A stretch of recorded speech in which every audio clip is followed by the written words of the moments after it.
கர்த்தராகிய இயேசு கிறிஸ்துவின் பரிசுத்த நாமம் மகிமைப்படுவதாக. இன்றைக்கான வேத பகுதி 2 கொரிந்தியர் 4ஆம் அதிகாரம் மற்றும் 5ஆம் அதிகாரம் வாசிக்க கேட்போம். இந்த வேத எழுத்துக்களை வாசிக்கிறவனும் கேட்கிறவர்களும் அதன்படி கை கொண்டு நடக்கிறவர்களும் பாக்கியவான்கள். வாசிப்போம். இப்படிப்பட்ட ஊழியத்தை உடையவர்களாகிய நாங்கள் இரக்கம் பெற்றிருப்பதால் சோர்ந்து போகிறதில்லை. வெட்கமான அந்தரங்க காரியங்களை நாங்கள் வெறுத்து தந்திரமாய் நடவாமலும் தேவ வசனத்தை புரட்டாமலும் சத்தியத்தை வெளிப்படுத்துகிறதுனாலே தேவனுக்கு முன்பாக எல்லா மனுஷருடைய மனசாட்சிக்கும் எங்களை உத்தமர் என்று விளங்க பண்ணுகிறோம். எங்கள் சுவிசேஷம் மறைபொருளாக இருந்தால் கெட்டுப்போகிறவர்களுக்கே அது மறைபொருளாக இருக்கும்.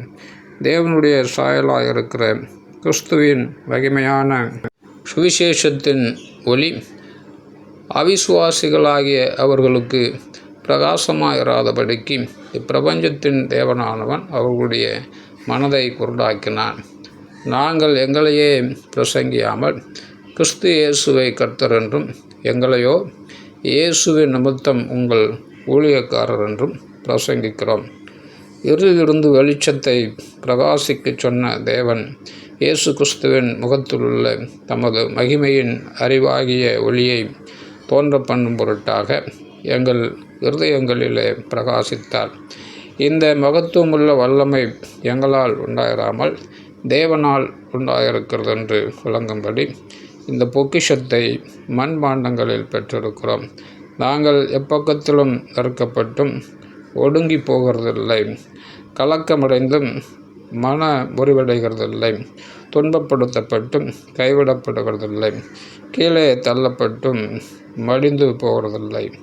கர்த்தராகிய இயேசுவினுடைய ஜீவனும் எங்கள் சரீரத்தில் விளங்கும்படிக்கு இயேசுவின் மரணத்தை எப்பொழுதும் எங்கள் சரீரத்தில் சுமந்து தெரிகிறோம்.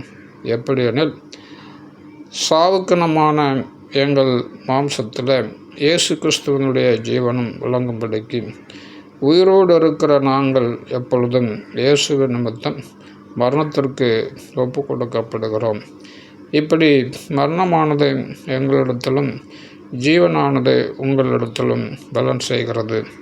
விசுவாசித்தேன் ஆகையால் பேசினேன் என்று எழுதியிருக்கிறபடி நாங்களும் அந்த விசுவாசத்தின் ஆவியை உடையவர்களாயிருந்து விசுவாசிக்கிறபடியால் பேசுகிறோம். கர்த்தராகிய இயேசுவை எழுப்பினவர் எங்களையும் இயேசுவை கொண்டு எழுப்பி உங்களுடனே கூட தமக்கு முன்பாக நிறுத்துவார் என்று அறிந்திருக்கிறோம். தேவனுடைய மகிமை விளங்குவதற்கு ஏதுவாக கிருபையானது அநேகருடைய ஸ்தோத்திரத்தினாலே பெருகும்படிக்கு இவையெல்லாம் உங்கள் நிமித்தம் உண்டாயிருக்கிறது. ஆனபடினாலே நாங்கள் சோர்ந்து போகிறதில்லை.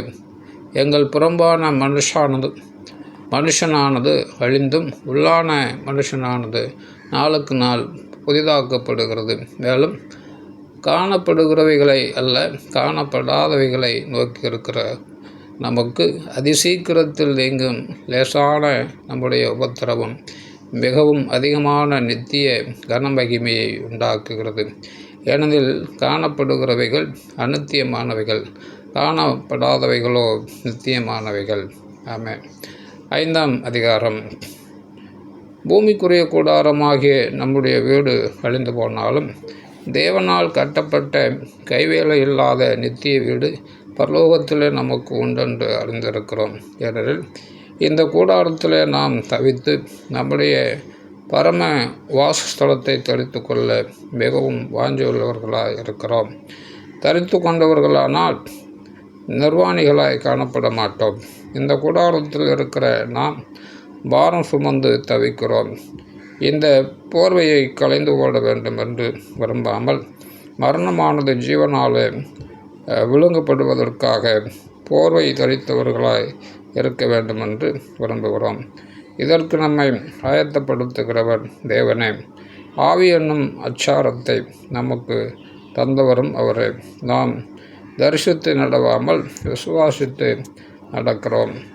இந்த தேகத்தில் குடியிருக்கையில் கர்த்தரிடத்தில் குடியேறாதவர்களாய் இருக்கிறோம் என்று அறிந்தும் எப்பொழுதும் தைரியமாக இருக்கிறோம். நாம் தைரியமாகவே இருந்து இந்த தேகத்தை விட்டு குடிபோகவும் கர்த்தரிடத்தில் குடியிருக்கவும் அதிகமாய் விரும்புகிறோம். அதன் நிமித்தமே நாம் சரீரத்தில் குடியிருந்தாலும் குடியேறாமற் போனாலும் அவருக்கு பிரியமானவர்களாக இருக்க நாடுகிறோம். ஏனென்றால் சரீரத்தில் அவனவன் செய்த நன்மைக்காவது தீமைக்காவது தக்க பலனை அடையும்படிக்கு நாம் எல்லாரும் கிறிஸ்துவின் நியாயசனத்திற்கு முன்பாக வெளிப்பட வேண்டும். ஆகையால் கர்த்தருக்கு பயப்படத்தக்கதென்று அறிந்து மனுஷனுக்கு புத்தி சொல்லுகிறோம். தேவனுக்கு முன்பாக வெளியரங்கமாய் இருக்கிறோம். உங்கள் மனசாட்சிக்கும் வெளியரங்கமாய் இருக்கிறோம் என்று நம்புகிறேன். இதனாலே நாங்கள் உங்களுக்கு முன்பாக எங்களை மறுபடியும் மெச்சிக்கொள்ளாமல் இருதயத்தில் அல்ல வெளிவேஷத்தில் மேன்மை பாராட்டுகிறவர்களுக்கு எதிரே எங்களை குறித்து நீங்கள் மேன்மை பாராட்டும்படிக்கு ஏது உண்டாக்குகிறோம். நாங்கள் பைத்தியம் கொண்டவர்கள் என்றால் தேவனுக்காக அப்படி இருக்கும். தெளிந்த புத்தி உள்ளவர்கள் என்றால் உங்களுக்காக அப்படி இருக்கும். கிறிஸ்துவனுடைய அன்பு எங்களை நெருக்கி ஏவுகிறது.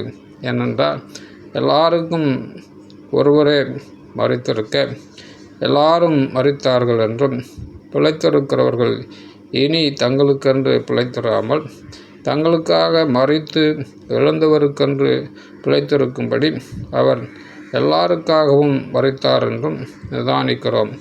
ஆகையால் இது முதற்கொண்டு நாங்கள் ஒருவனையும் மாம்சத்தின்படி அறியோம்.